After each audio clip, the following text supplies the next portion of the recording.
Hi friends, Umananda ಚಾನಲ್ಗೆ ಸ್ವಾಗತ. Friends, ನಾನು ನಿಮಗೆ ಈಗ ತೋರಿಸ್ತಾ ಇರುವುದು 16 ಸೋಮವಾರ ವ್ರತದ್ದು. ನಿಮಗೆ ಒಂದು ವಿಡಿಯೋ ನಾನು ತೋರಿಸಿದ್ದೆ 16 ಸೋಮವಾರ ವ್ರತದ್ದು.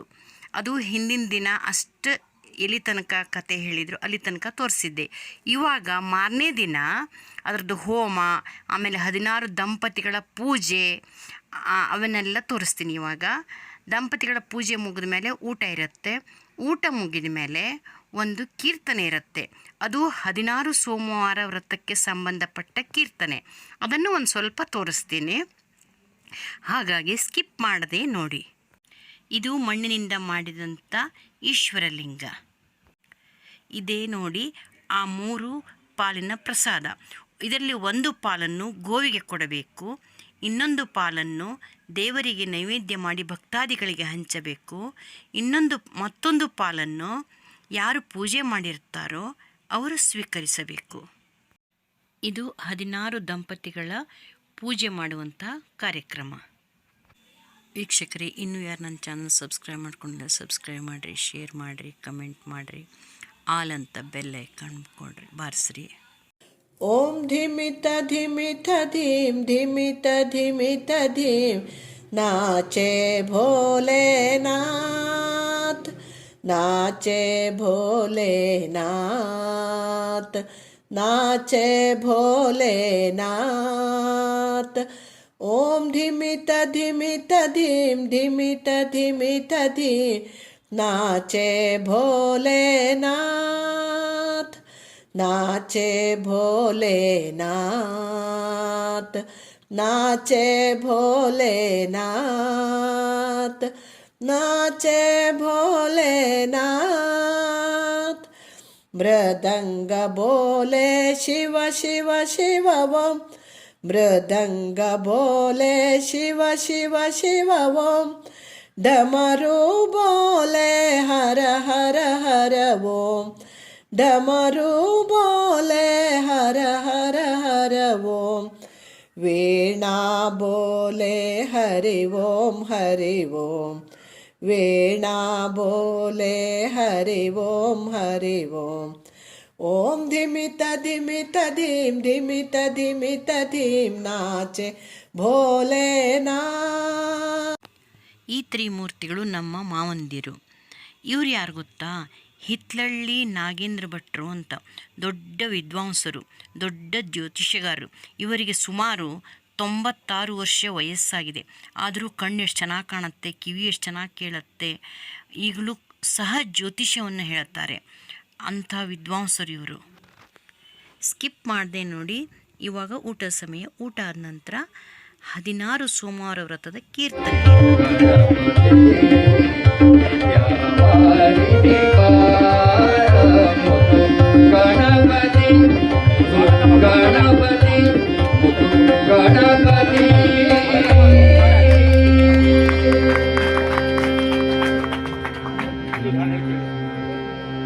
प्रभु रामचंद्र की दूता हनुमंत आंजनेय, प्रभु रामचंद्र की दूता हनुमंत आंजनेय. ವೀಣೆಯನ್ನ ಕರದಲ್ಲಿ ಧರಿಸಿ ಚಿಂತಿಸುತ್ತಿರುವ ಹರಿಯ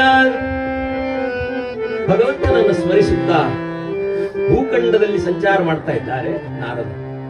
ಚಿಂತಿಸುತ್ತಿರುವ ಹರಿಯ ದೊರೆಯ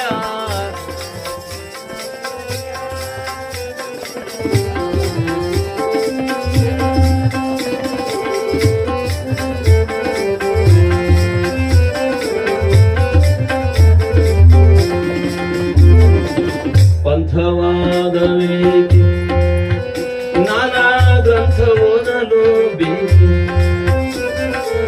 ಪಂಥವಾದವೇಕೆ ನಾನಾ ಗ್ರಂಥ ಓದಲು ಬೇಕೆ. ಮಂಥನಕರ ಶ್ರೀಕಾಂತನ ಚರ್ಯೆಯ, ಮಂಥನಕರ ಶ್ರೀಕಾಂತನ ಚರ್ಯೆಯ ಅಂತೋ ಇಂತೋ ಎಂತಾದರೂ ಸತಿ, ಅಂತೋ ಇಂತೋ ಎಂತಾದರೂ ಚಿಂತಿಸುತ್ತಿರೋ ಹರಿಯ.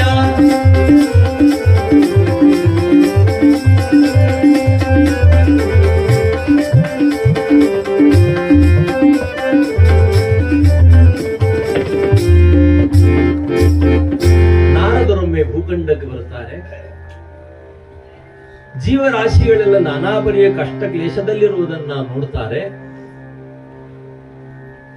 ಇದರ ಪರಿಹಾರಕ್ಕೋಸ್ಕರವಾಗಿ ಜೀವರಾಶಿಗಳು ಈ ಭವದ ಬಂಧನದಿಂದ ತಮ್ಮ ಇಹದಲ್ಲಿ ಸುಖವನ್ನ, ಪರದಲ್ಲಿ ಉತ್ತಮವಾದ ಗತಿಯನ್ನು ಪಡೆಯುವಂತಹ ಯಾವುದಾದ್ರೂ ಮಾರ್ಗವನ್ನ ಭವಖಂಡದಲ್ಲಿ, ಭೂಖಂಡದಲ್ಲಿರುವಂತಹ ಜೀವಿಗಳಿಗೆ ವ್ರತ, ನಿಯಮ, ಉಪವಾಸಾದಿ ವೈಭವವನ್ನ ಮಾರ್ಗದರ್ಶನ ಮಾಡಿ ಇಷ್ಟಾರ್ಥವನ್ನು ಪಡೆಯುವಂತಹ ಯಾವುದಾದರೂ ವ್ರತ ಉಂಟೆ ಎಂಬುದಾಗಿ ಭಗವಂತನಲ್ಲಿ, ಶಿವನಲ್ಲಿ ಮಹಿಮೆಯನ್ನ ಶ್ರವಣ ಮಾಡೋಣ ಎಂಬ ಕ್ಷಣ ಸೋಮವಾರ ವ್ರತ, 16 ಸೋಮವಾರ ವ್ರತ, 16 ಸೋಮವಾರ ವ್ರತ. ಅದನ್ನ ಶ್ರವಣ ಮಾಡೋಣ, ಅದನ್ನ ಆರಾಧನೆ ಮಾಡೋಣ. ಸೋಮವಾರ ವ್ರತದ ನಿಯಮದ ಆಚರಣೆಯಂತೆ ಆರಾಧನೆ ಮಾಡೋಣ. ಭಕ್ತರ ಮನದಿಷ್ಟ ಪೂರ್ತಿ ಆಗ್ತಿದೆ ಎಂಬುದಾಗಿ ನಾರದರದನ್ನು ಅರಿತಿದ್ದಾರೆ. ಭೂಖಂಡದಲ್ಲಿ ದಿವ್ಯವಾದಂತಹ ಈ ವ್ರತ ಕೈಂಕರ್ಯಗಳು ನಡೆಯಬೇಕೆಂಬುದಾಗಿ ಸಂಕಲ್ಪವನ್ನು ತೊಟ್ಟು ಈ ವ್ರತವನ್ನು ಹಿಂದೆ ಯಾರು ನಡೆಸಿದ್ರು ಎಂಬುದನ್ನು ಚಿಂತನೆ ಮಾಡೋದಕ್ಕೋಸ್ಕರವಾಗಿ ಪುರಾಕಲ್ಪೆ ಕೃತಯುಗೆ, ಹಿಂದೆ ದಾಕ್ಷಾಯಿಣಿ ದಕ್ಷನ ಯಜ್ಞದಲ್ಲಿ ತನ್ನ ದೇಹವನ್ನು ತ್ಯಾಗ ಮಾಡಿ ಮುಂದೆ ಪರಶಿವನೇ ತನ್ನ ಪತಿಯಾಗಬೇಕೆಂಬ ಸಂಕಲ್ಪವನ್ನು ತೊಟ್ಟು ಅಂದು ಯೋಗಾಗ್ನಿಯಲ್ಲಿ ತನ್ನ ದೇಹವನ್ನು ದಹಿಸುತ್ತಾಳೆ. ಅಂತ್ಯಕಾಲದಲ್ಲಿ ಸ್ಮರಣೆ ಮಾಡಿದ್ದು, ಅಲ್ಲಿ ನಾನು ಪತಿಯ ಮಾತನ್ನು ಮೀರಿ ಬಂದೆ. ಶಿವ ಹೇಳಿದ್ದ, ಕರೆ ಇಲ್ಲದೆ ಹೋಗುವುದು ಸರಿಯಲ್ಲ ಅಂತ ಹೇಳಿದ್ದ ಯಜ್ಞಕ್ಕೆ. ನಿನ್ನ ತಂದೆ ಬುದ್ಧಾಪೂರ್ವಕವಾಗಿ ಶಿವನಿಗೆ ಅಪಚಾರ ಆಗಬೇಕೆಂಬುದಾಗಿ ಈ ವ್ರತ ಮಾಡಿದ್ದಾನೆ. ಹಾಗಾಗಿ ನಮ್ಮನ್ನು ಕರೆದಿಲ್ಲ, ಹವಿಸ್ಸಾನ್ನಕ್ಕೆ ಹೋಗಬಾರದು. ಆದರೆ ಆಕೆಗೆ ತವರು ಪ್ರೇಮ ದಾಕ್ಷಾಯಿಣಿಗೆ. ಭಾಗವತದಲ್ಲಿ ಚತುರ್ಥ ಸ್ಕಂಧದಲ್ಲಿ ವರ್ಣನೆ ಬರುತ್ತದೆ. ಸ್ವಲ್ಪ ಹಿಂದೆ ತಗೊಂಡು ಮುಂದೆ ಕೂಡಿಸ್ಲಿಕ್ಕೆ ಅನುಕೂಲ ಆಗ್ತದೆ.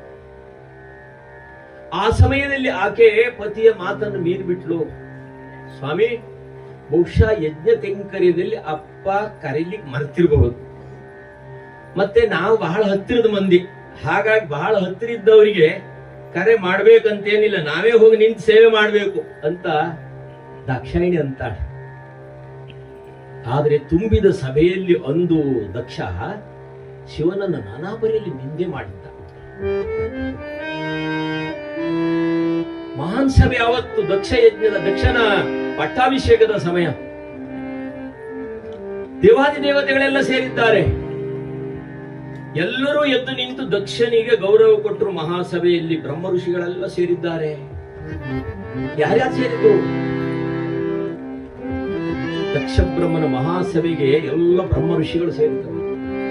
ಸನಕ ಸನಂದನ ಕಶ್ಯಪ ಜಹುನು ಯಮದಗ್ನಿ ಕುತ್ಸ ವತ್ಸ ಶುಕನತ್ರಿ ವಾಲ್ಮೀಕಿ ಭರದ್ವಾಜ ರೋಮಜ ಭಗೀರಥ ಕುಶಾವರ್ತ ನಾರದ ಮರೀಚಿ ಮನುಮತಂಗ ಗರ್ಗ ಗೌತಮ ಸನಾತನ ಅಗಸ್ತ್ಯ ಮಾಂಡವ್ಯ ಮುನಿ ಮುಖ್ಯರು ನೆರೆದರ ಸಭೆಯು.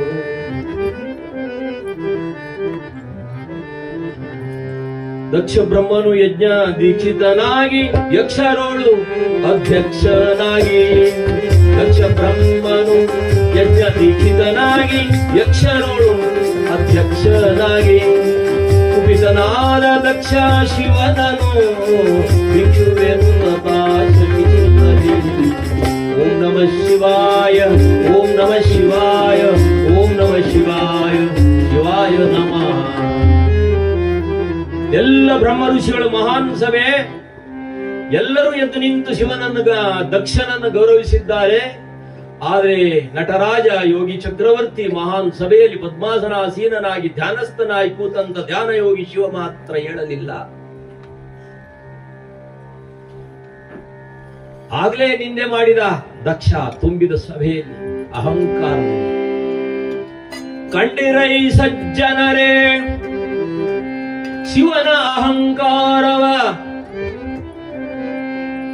ಅವರೇನು ಮಹಾ ತುಂಬಿದ ಸಭೆಯಲ್ಲಿ ನಿಂದೆ ಮಾಡ್ಬಿಟ್ಟ. ಕಂಡಿರೈ ಸಜ್ಜನರೇ. ಅವನ ಬಂಧು ಬಳಗ ಯಾವುದು? ಸ್ಮಶಾನ ಬಂಧು ಬಳಗ, ಪಿಶಾಚವೇ ಬಳಗ. ಆಭರಣ, ನಾಗಾಭರಣ, ವಸತಿಯಲ್ಲಿ, ಸ್ಮಶಾನದಲ್ಲಿ ತುಂಬಿದಂತ ಸಭೆಯಲ್ಲಿ ಶಿವನನ್ನು ಪರಿಪರಿಯಲ್ಲಿ ನಿಂದೆ ಮಾಡಿದ. ದಾಕ್ಷಾಯಿಣಿಯನ್ನ ಕೊಟ್ಟು ವಿವಾಹ ಮಾಡಿರೋಣ ನನ್ನ ಹಿರಿಯ ಅಳಿಯ. ಆದರೆ ತುಂಬಿದಂತ ಸಭೆಯಲ್ಲಿ ಗೌರವ ಮಾಡಿಲ್ವಲ್ಲ ಎಂಬುದಾಗಿ ದಕ್ಷ ಪರಿಪರಿಯಲ್ಲಿ ಶಿವನನ್ನು ನಿಂದೆ ಮಾಡಿದ.